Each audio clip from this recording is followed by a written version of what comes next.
Hello everyone, welcome to the Kota study tutors. हमारे daily current affair video में आपको important questions मिलेंगे जो आपको स्टेट और सेंट्रल दोनों एग्जाम्स के लिए फायदेमंद रहेंगे, जैसे एसएससी, रेलवे, बैंक, एनटीपीसी और यूपीएससी के लिए भी हेल्पफुल रहेंगे। तो चलिए आज के सेशन की शुरुआत करते हैं।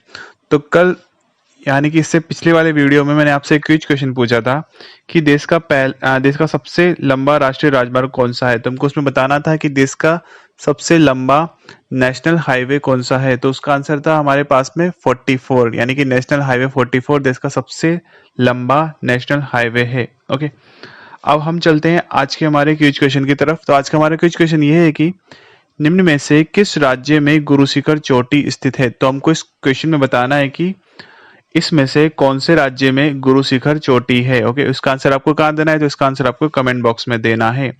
अब हम चलते हैं आज के हमारे करंट अफेयर्स की तरफ। तो हमारे करंट अफेयर्स का आज का हमारा पहला क्वेश्चन ये है कि चीन से सीमा विवाद के बीच इंडियन एयरफोर्स ने रूस से कितने नए लड़ाकू विमान यानी कि कॉम्बैट एयरक्राफ्ट MiG-29 और Su-30 MKI खरीदने का प्रस्ताव केंद्र सरकार को भेजा है। तो हमको इसमें बताना है कि हमारी इंडियन एयरफोर्स ने केंद्र सरकार को इन कॉम्बैट एयरक्राफ्ट को खरीदने का प्रस्ताव रखा है, केंद्र सरकार को भेजा है इस प्रस्ताव को। तो कितने एयरक्राफ्ट खरीदने का प्रस्ताव भेजा है, तो यहाँ पर है 33 एयरक्राफ्ट। ओके, तो 21 नए MiG-29 और 12 सुखोई Su-30 MKI, यानी कि 21 तो MiG-29 का बोला है और 12 सुखोई एयरक्राफ्ट का बोला है, कॉम्बैट एयरक्राफ्ट का। तो इनको खरीदने का प्रस्ताव हमारी इंडियन एयरफोर्स ने केंद्र सरकार को भेजा है।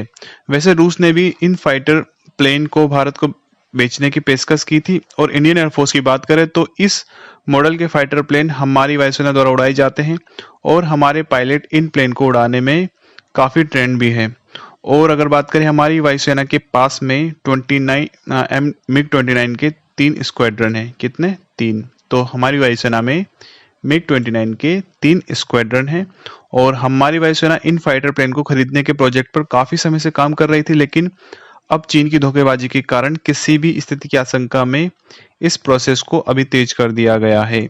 और बात करें राफेल फाइटर प्लेन की, तो द हिंदू के एक रिपोर्ट के अनुसार राफेल प्लेन की डिलीवरी में देरी हो सकती है क्योंकि कोविड-19 की वजह से फ्रांस में पिछले 3 महीने से हालत बहुत ज्यादा खराब है। वैसे फ्रांस ने यह भी कहा है कि वो डिलीवरी समय पर कर देंगे, लेकिन कब करेंगे इसका कुछ पता नहीं है अभी। ओके, तो था इस क्वेश्चन के बारे में। हम चलते हैं हमारे अगले सवाल की तरफ। तो हमारा अगला क्वेश्चन ये है कि भारतीय रेलवे ने चीन की किस कंपनी को कॉरिडोर बनाने को दिया कॉन्ट्रैक्ट रद्द कर दिया है। तो हमको बताना है कि हमारी इंडियन रेलवे ने चीन की एक कंपनी को कॉरिडोर बनाने का कॉन्ट्रैक्ट दिया था, उसको अब रद्द कर दिया है। तो उस कंपनी का नाम हमको बताना है। तो उस कंपनी का नाम यहाँ पर है Beijing national railway research and design institute of signal and communications limited. तो ये चाइना की कंपनी है। तो इससे कॉन्ट्रैक्ट को रद्द कर दिया है, यानी खत्म कर दिया है हमारी इंडियन रेलवे ने। ओके, अब तो सबसे पहले हम ये देखते हैं कि किसने रद्द किया ठेका। तो जो ठेका दिया हुआ था, कॉन्ट्रैक्ट दिया हुआ था, वो किसने रद्द किया है। तो रेलवे की एक एजेंसी है जिसका नाम है dedicated freight corridor corporation of India limited, जिसको कि DFCCIL भी कहते हैं। तो इसने इस कॉन्ट्रैक्ट को रद्द किया है। और अब हम बात कर लेते हैं कि ये कॉन्ट्रैक्ट कितने रुपए का था। तो कितने का कॉन्ट्रैक्ट था ये, तो चाइनीज कंपनी को जून 2016 में ये कॉन्ट्रैक्ट 471 करोड़ रुपए में दिया गया था। तो कितने करोड़ में दिया था इस कॉन्ट्रैक्ट को, चीनी कंपनी को 471 करोड़ रुपए में दिया गया था। और इन पैसों से कानपुर दीनदयाल उपाध्याय सेक्शन में 417 किलोमीटर लंबे डेडिकेटेड फ्रेट कॉरिडोर में सिग्नल का काम होना था। और ये पैसा किसने फाइनेंस किया था, तो ये पैसा वर्ल्ड बैंक ने फाइनेंस किया था। और अब मैं आपको बताता हूँ कि कॉन्ट्रैक्ट को क्यों खत्म किया गया, तो उसकी वजह क्या थी। तो कॉन्ट्रैक्ट को खत्म होने की वजह गलवान वैली में जो खूनी संघर्ष हुआ था गलवान वैली में, उसको नहीं बताया है, बल्कि कुछ और ही कारण बताया है यहाँ पर। तो यहाँ पर जो कारण बताया हुआ मैं आपको बता देता हूँ। तो यहाँ पर चीनी कंपनी की लापरवाही और काम ठीक से ना करने को बताया। तो यहाँ पे बताया कि चीनी कंपनी लापरवाही कर रही थी, यहाँ पे काम ठीक से नहीं कर रही थी, इसी वजह से कॉन्ट्रैक्ट को रद्द किया है। और पिछले 4 सालों में केवल 20% काम ही किया गया था इस कंपनी के द्वारा। और ऐसा किसने बताया, ऐसा रेलवे ने बताया कि चीनी कंपनी ने 4 सालों में सिर्फ 20% काम किया था। लेकिन भले ही रेलवे ने इसकी वजह कुछ और बताई हो, पर असल में इसकी मुख्य वजह यही है, कौन सी, कि गलवान वैली में जो खूनी संघर्ष हुआ है उसी की वजह से इस कॉन्ट्रैक्ट को रद्द किया गया है। ओके, अब हम चलते हैं हमारे अगले क्वेश्चन की तरफ।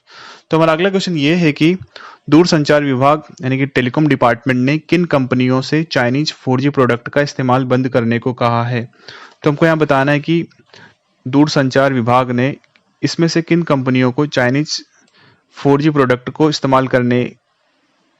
इस्तेमाल जो करती थी वो उनको बंद करने को कहा है। तो यहाँ पर कहा है किसको, कौन सी दो कंपनियां हैं वो है BSNL और MTNL। तो BSNL और MTNL से चाइनीज 4G प्रोडक्ट का इस्तेमाल बंद करने को कहा है। भारत चीन LAC विवाद के बाद में सरकार ने यह फैसला लिया और ऐसा माना जा रहा है कि टेलीकॉम डिपार्टमेंट ने सुरक्षा के मद्देनजर यह फैसला लिया है। और दरअसल BSNL और MTNL ने अपने कम्युनिकेशन सिस्टम्स को 4G में कन्वर्ट करने के लिए इक्विपमेंट खरीदने और इंस्टॉल करने का टेंडर जारी किया हुआ था।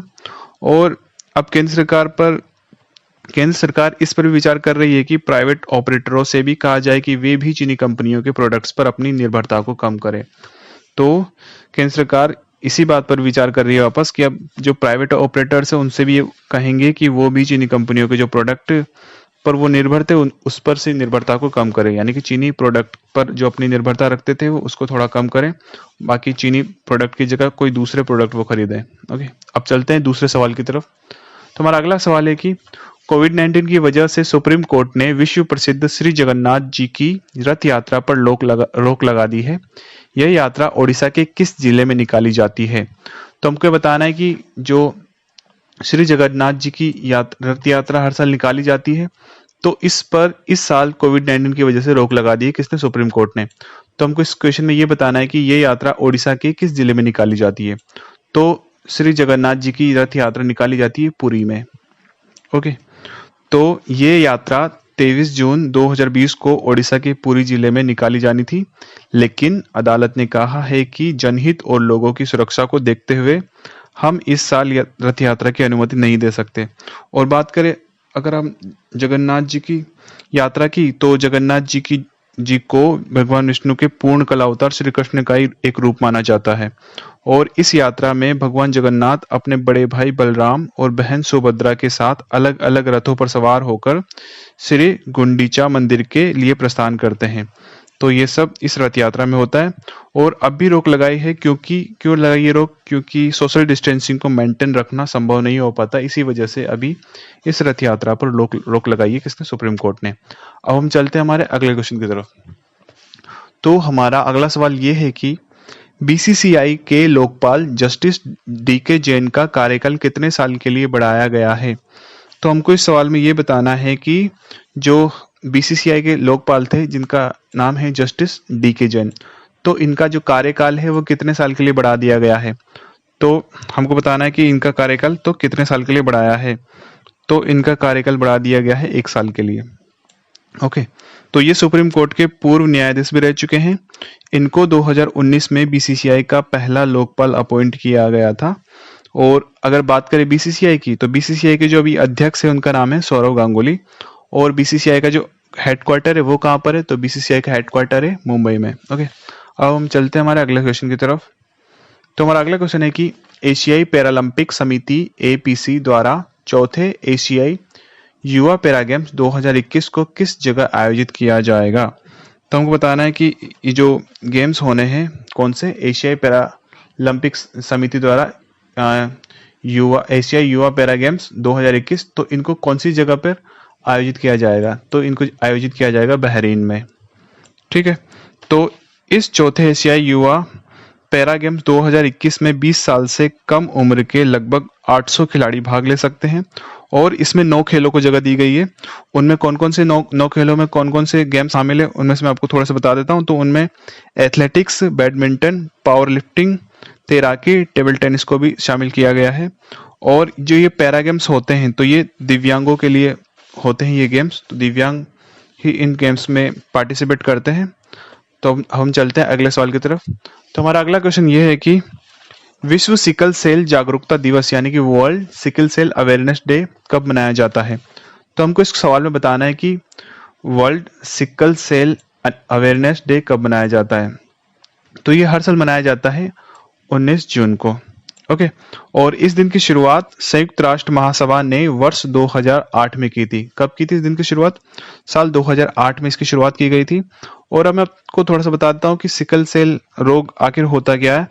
तो इस बीमारी में होता है ऐसा है कि जो हमारी रेड ब्लड सेल्स होती है, उनका जो आकार है, उनका साइज है, वो आधे चांद जैसा हो जाता है, यानी कि हसिया, जिसे कि सिकल भी कहते हैं, उसके शेप का हो जाता है। क्या? हमारी जो रेड ब्लड सेल्स है, यहाँ पर देख सकते हैं, तो ये रेड ब्लड सेल से जो हाशिए की आकार की हो जाती है, और इसी को सिकल सेल कहते हैं। ओके, और इससे एनीमिया या फिर खून की कमी भी हो जाती है, तो इसको एनीमिया भी कह देते हैं इस बीमारी को, या जिससे कि खून की कमी भी हो जाती है। ओके, तो ये था इस क्वेश्चन के बारे में। अब हम चलते हैं हमारे अगले सवाल की तरफ। तो हमारा अगला क्वेश्चन ये है कि कर्नाटक सरकार ने किस दिन को मास्क दिवस के रूप में मनाने का निर्णय लिया है? तो हमको यहाँ पे बताना है कि कर्नाटक सरकार ने इसमें से किस दिन को मास्क दिवस के रूप में मनाने का निर्णय लिया है। तो यहाँ पर 18 जून को मास्क डे के रूप में मनाने का निर्णय लिया है, और ये दिन कोविड-19 के प्रसार को नियंत्रित करने के उद्देश्य से मास्क, सैनिटाइजर के उपयोग, साबुन से हाथ धोने और अन्य लोगों से सामाजिक दूरी बनाए रखने के बारे में जागरूकता फैलाएगा। तो इसीलिए इस दिन को मनाने का निर्णय लिया है। ओके, अब हम चलते हैं हमारे अगले सवाल की तरफ। तो हमारा अगला सवाल ये है कि खेल मंत्रालय ने खेलो इंडिया के तहत KISCE की स्थापना का निर्णय लिया है। तो हमको बताना है कि KISCE में E क्या है। ओके, तो सबसे पहले तो हमें इसकी फुल फॉर्म देखनी पड़ेगी, तभी हम बता पाएंगे कि यहाँ पर E क्या है। ओके, तो KISCE में की फुल फॉर्म है यहाँ पर खेलो India state centre of excellence. Okay, तो यहाँ पे इसकी फुल फॉर्म भी लिखी हुई है, खेलो India state centre of excellence. तो यहाँ पर ई का मतलब हो जाएगा एक्सीलेंस। ओके, आप देख सकते हैं यहाँ पर ई का मतलब क्या है, यहाँ पर ई का मतलब है एक्सीलेंस। तो खेल मंत्रालय ने खेलो इंडिया के तहत खेलो India state centre of excellence स्थापित करने का निर्णय लिया है। ओके, तो यहाँ पर इसका मतलब था एक्सीलेंस। तो ये था हमारा क्वेश्चन। अगले क्वेश्चन की तरफ चलते हैं। तो हमारा अगला क्वेश्चन ये है कि जून 2020 में किस देश ने क्रिकेट मैच में फिक्सिंग को कानूनन अपराध का दर्जा बनाने की मंजूरी दे दी है? तो हमको इस सवाल में ये बताना है कि किस देश ने क्रिकेट मैच में जो फिक्सिंग होती थी उसको अब कानूनन अपराध का दर्जा देने की मंजूरी दे दी है, यानी कि अब अगर मैच में फिक्सिंग होगी तो उसको कानूनन अपराध माना जाएगा। कौन से देश ने इसको मंजूरी दी है? तो ये है पाकिस्तान ने दी है। ओके, तो पाकिस्तान के PM इमरान खान ने पाकिस्तान क्रिकेट बोर्ड की भ्रष्टाचार निरोधक संहिता में संशोधन और मैच फिक्सिंग को अपराध का दर्जा बनाने के प्रस्ताव को मंजूरी दे दी है। इन्हीं इमरान खान ने कोरोना वायरस महामारी के बीच टीम को इंग्लैंड दौरे पर जाने की अनुमति भी दे दी है। ओके, तो ये था इस क्वेश्चन के बारे में। अब चलते हैं हमारे अगले सवाल की तरफ। तो हमारा अगला क्वेश्चन ये है कि ऑटिस्टिक प्राइड डे निम्न में से किस दिन मनाया जाता है? तो हमको इस सवाल में बताना है कि ऑटिस्टिक प्राइड डे इसमें से कौन से दिन मनाया जाता है? तो ये मनाया जाता है 18 जून को। ओके, तो कब मनाया जाता है ऑटिस्टिक प्राइड डे? तो ये मनाया जाता है 18 जून को। तो ये ऑटिस्टिक प्राइड डे प्रत्येक वर्ष ऑटिज्म से पीड़ित लोगों के लिए मनाया जाने वाला दिन है। तो क्यों मनाया जाता है? ऑटिज्म से पीड़ित लोगों के लिए मनाया जाता है, और हर साल 18 जून को ऑटिज्म के शिकार व्यक्तियों के अधिकारों का सम्मान करने के लिए ऑटिस्टिक प्राइड डे मनाया जाता है। ठीक है, तो ये था इस क्वेश्चन के बारे में। अब हम चलते हैं हमारे अगले सवाल की तरफ। तो हमारा अगला क्वेश्चन ये है कि जून 2020 में किस फुटबॉल टीम ने लगातार 8वीं बार बुंदेसलीगा का खिताब अपने नाम किया है? तो हमको बताना है कि इनमें से किस फुटबॉल टीम ने लगातार 8वीं बार जो ये बुंदेसलीगा का खिताब है ये अपने नाम किया है? तो यहाँ पर इसका सही आंसर हो जाएगा बायर्न म्यूनिख। ओके, तो ये फुटबॉल लीग फ्रांस में हुई थी और इसमें बायर्न म्यूनिख ने जीत हासिल की है। ओके, तो इतना इस क्वेश्चन के बारे में। अब हम चलते हैं हमारे अगले क्वेश्चन की तरफ। तो हमारा अगला क्वेश्चन ये है कि जून 2020 में निम्न फुटबॉल क्लबों में से किस के साथ 0-0 से ड्रॉ के बाद नेपोली ने अपना छठा इटालियन कप जीता है? तो इसमें हमको बताना है कि जून 2020 में इनमें से निम्न फुटबॉल क्लबों में से किसके साथ 0-0 से ड्रॉ के बाद में नेपोली ने अपना छठा इटालियन कप जीता है? तो यहाँ पर इसका सही आंसर हो जाएगा जुवेंटस। ओके, तो इसका आंसर है जुवेंटस। अब हम चलते हैं हमारे अगले सवाल की तरफ। तो हमारा अगला क्वेश्चन ये है कि जून 2020 में अमर्त्य सेन ने निम्न में से किस पर अपने दशकों के काम के लिए जर्मन बुक ट्रेड का प्रतिष्ठित शांति पुरस्कार जीता है?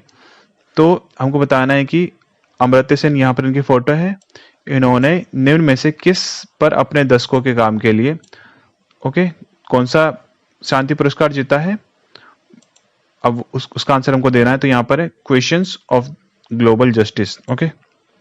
तो नोबेल पुरस्कार विजेता भारतीय अर्थशास्त्री, इनका नाम है अमर्त्य सेन। इन्होंने क्वेश्चंस ऑफ ग्लोबल जस्टिस पर अपने दशकों पुराने काम के लिए जर्मन बुक ट्रेड का प्रतिष्ठित शांति पुरस्कार यहाँ पर जीता है। तो किसका पुरस्कार है? जर्मन बुक ट्रेड का प्रतिष्ठित शांति पुरस्कार है, जिसको जीता है कि इन्होंने अमर्त्य सेन ने। और ये 2004 से हार्वर्ड यूनिवर्सिटी में अर्थशास्त्र और दर्शन शास्त्र के प्रोफेसर हैं।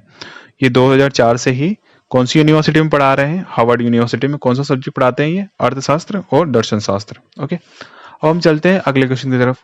तो हमारा अगला सवाल ये है कि सरकार ने देश भर में जिला स्तर पर कितने खेलो इंडिया सेंटर स्थापित करने का निर्णय लिया है? तो हमको बताना है कि सरकार ने पूरे देश भर में जिला स्तर पर कितने खेलो इंडिया सेंटर बनाने का निर्णय लिया है? तो ये निर्णय लिया है 1000 खेलो इंडिया सेंटर बनाने का।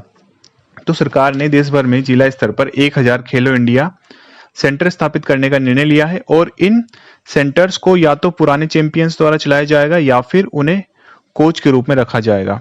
और ये कदम पुराने खेल चैंपियंस द्वारा एथलीटों के जमीनी स्तर के प्रशिक्षण के लिए उठाया गया है।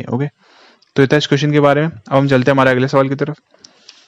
तो हमारा अगला सवाल ये है कि भारत का विदेशी मुद्रा भंडार जून 2020 के दूसरे सप्ताह में कितने अमेरिकी बिलियन के उच्च स्तर पर पहुंचा है? तो हमको बताना है कि हमारा भारत का जो फॉरेन एक्सचेंज रिजर्व है, तो वो जून 2020 के दूसरे सप्ताह में कितने अमेरिकी बिलियन डॉलर के उच्च स्तर पर पहुंचा है? तो कितना अमेरिकी बिलियन डॉलर हो चुका है अभी? तो यहाँ पर इसका सही आंसर है 507.64 बिलियन अमेरिकी डॉलर। तो 5 जून 2020 को फॉरेन एक्सचेंज रिजर्व पहली बार आधे ट्रिलियन को पार किया है। आप यहाँ देख सकते हैं कि 500 से ज्यादा है, यानी कि आधे ट्रिलियन को पार किया है यहाँ पर। और अभी आरबीआई के डेटा के अनुसार हमारा फॉरेन एक्सचेंज रिजर्व कितना है? 507.64 बिलियन अमेरिकी डॉलर। तो ये था इसका सही आंसर। अब हम चलते हैं हमारे अगले सवाल की तरफ। तो हमारा अगला क्वेश्चन ये है कि 1 अगस्त 2020 से प्रभावी BMW ग्रुप इंडिया के अध्यक्ष के रूप में किसे नियुक्त किया गया है? तो यहाँ पर इनकी फोटो दी गई है, इनका नाम है विक्रम पवाह। तो विक्रम पवाह को BMW इंडिया के अध्यक्ष यानी कि प्रेसिडेंट के रूप में अपॉइंट किया है। और विक्रम पवाह इससे पहले BMW के प्रेसिडेंट ऑफ इंडिया ऑपरेशंस के रूप में काम भी कर चुके हैं। कब? 2017 से 2018 के बीच में। तो ये प्रेसिडेंट ऑफ इंडिया ऑपरेशंस के रूप में भी काम कर चुके हैं 2017 से 2018 के बीच में। और अभी इनको BMW ग्रुप इंडिया के अध्यक्ष के रूप में नियुक्त किया गया है। तो ये था इनके बारे में। अब हम चलते हैं हमारे अगले क्वेश्चन की तरफ। तो हमारा अगला सवाल ये है कि जून 2020 में किसे JSW सीमेंट का ब्रांड एम्बेसडर नियुक्त किया गया है? तो हमको बताना है कि जो JSW सीमेंट है उसका ब्रांड एम्बेसडर इनमें से किनको बनाया गया है? तो यहाँ पर फोटो में देख सकते हैं सौरव गांगुली और सुनील छेत्री। तो दोनों को ही JSW सीमेंट का ब्रांड एम्बेसडर बनाया गया है। तो यहाँ पर इसका आंसर हो जाएगा डी, 1 और 2 दोनों। तो JSW सीमेंट ने सौरव गांगुली के साथ में भारतीय राष्ट्रीय फुटबॉल टीम के कप्तान सुनील छेत्री को अपना ब्रांड एम्बेसडर बनाया है। और अगर बात करें सौरव गांगुली की, तो ये BCCI के अध्यक्ष भी है। तो ये था इस क्वेश्चन के बारे में। अब हम चलते हैं हमारे अगले सवाल की तरफ। तो जून 2020 में सत्यभामा पोर्टल की शुरुआत किसने की है? तो हमको बताना है कि जून 2020 में सत्यभामा पोर्टल की शुरुआत किसने की है यहाँ पर? तो इस पोर्टल की शुरुआत की है प्रहलाद जोशी ने। तो कोयला, खान और संसदीय मामलों के केंद्रीय मंत्री प्रहलाद जोशी ने इस सत्यभामा पोर्टल की शुरुआत की है। अब मैं आपको बता देता हूँ कि सत्यभामा का मतलब यहाँ पर क्या है। तो सत्यभामा की फुल फॉर्म यहाँ पर है, जो कि ये है कि साइंस एंड टेक्नोलॉजी योजना फॉर आत्मनिर्भर भारत इन माइनिंग एडवांसमेंट। तो मैंने अभी आपको सत्यभामा की फुल फॉर्म बता दी है। क्या है सत्यभामा की full form? Science and technology योजना फॉर आत्मनिर्भर भारत इन माइनिंग एडवांसमेंट। तो ये था इस क्वेश्चन के बारे में। अब हम चलते हैं हमारे अगले सवाल की तरफ। तो हमारा अगला सवाल ये है कि बीपीआर विट्ठल का जून 2020 में निधन हो गया, वह निम्न में से किस क्षेत्र से संबंधित थे। तो यहाँ पर इनकी फोटो दी गई, इनका नाम है बीपीआर विट्ठल, इनका अभी निधन हो चुका है। तो ये इसमें से किस क्षेत्र से जुड़े हुए थे। तो ये अर्थशास्त्र से जुड़े हुए थे। इन्होंने 10वें वित्त आयोग के सदस्य के रूप में काम किया था और ये प्रसिद्ध अर्थशास्त्री थे। और इन्होंने 1972 से 1982 तक आंध्र प्रदेश सरकार में वित्त और योजना सचिव के रूप में भी काम किया हुआ है। तो 1972 से 1982 तक आंध्र प्रदेश सरकार में वित्त और योजना सचिव के रूप में भी इन्होंने काम किया है। ओके, तो ये था हमारा आज का वीडियो। अगर आपको हमारा वीडियो अच्छा लगा तो वीडियो को लाइक करें, चैनल को सब्सक्राइब करें और अपने दोस्तों में इस वीडियो को शेयर जरूर करें। So take care, bye bye, always be smart. जय हिंद, जय भारत।